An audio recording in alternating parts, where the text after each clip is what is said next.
So now these shapes right here are just Z-modeler pieces. Again, if I hit Shift D, go into polyframe mode, you can kind of see, let me do a quick auto groups here, polygroups, auto groups for you, and then you can kind of just see how simple these shapes are.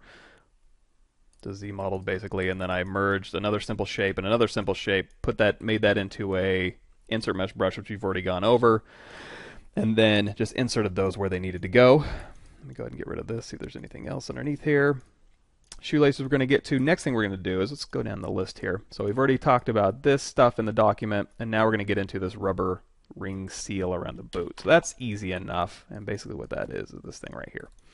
So let's go ahead and delete that. And we'll make it again. So I've got this piece here. I'm going to go into solo mode so we can kind of see the bottom here. And you're going to see we have a top polygroup and then this bottom polygroup here. So all I need to do is if I hold down Control Shift and isolate this and then try and go into stroke, curve functions, turn on border only and frame mesh, it'll go ahead and frame it for me. But then when I go to BC and then choose this clay tube here, it's going to yell at me and say it has subdivisions, so you can't do that. So one way around that is you can temporarily delete subdivisions and then go ahead and put your clay tube on. Another thing you can do if we undo that is you can go ahead and duplicate this boot off. So let's go ahead and do that. Let's duplicate this boot, and now on the duplicate, go ahead and delete lower, isolate this. In fact, if you want to, you can go ahead and do geometry, modify, topology, delete hidden, but it might not frame the border. Let's try that again. Let's see, stroke. If we frame this mesh, oh, okay, it still will. So then you can go ahead and frame your border, all that good stuff. So however you want to do it, isolate something, do a frame border, and again, that is under stroke menu, curve functions, frame mesh, turn off polygroups, turn off creased edges, turn on border, hit frame mesh, that'll put a curve around here, and then it's just B, C, and then W for curved tube. You can tap, that'll put a tube on there. Now it's a thick tube, so if I'm hovering over it, you're going to see it's a blue icon. This is the radius for moving the curve around. If I go away from that, it's going to turn red. That's my brush size. I'm going to tap S or go up to my brush size menu here and make it smaller, and then re-tap on that tube to get the look I want.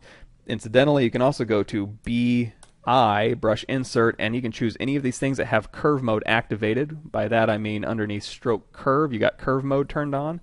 So any brush with curve mode turned on, like this insert multi-mesh curve, hit M to go into the options in here, and say instead of a rubber tube, you want to do a hose. Tap the curve, it'll update with the hose.